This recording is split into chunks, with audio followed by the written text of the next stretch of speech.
We have new developments this evening in a case of twin 8-month-old girls found starving and covered in bed sores. Police say the girls are now recovering, and a judge decided there is enough evidence for their parents and paternal grandmother to stand trial.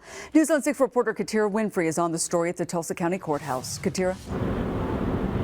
The baby's parents, Ashlyn Miller and Kevin Fowler, didn't have anything to say when they walked out of the courtroom, but a witness gave graphic detail about the terrible conditions the little girls were living.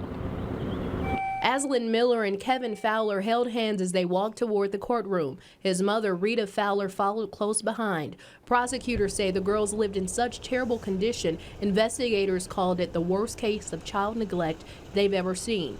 They called 3 witnesses, a DHS worker, a doctor, and child crisis detective.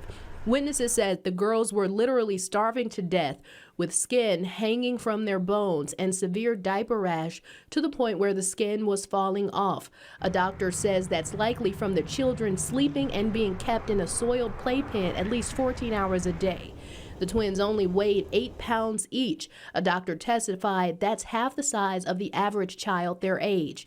The DA charged both parents with child neglect, permitting child neglect, and not reporting child neglect. The children's grandmother is charged with permitting child neglect and not reporting child neglect. Child crisis detectives testify the grandmother would often visit and would babysit, but never reported the girls' condition to authorities.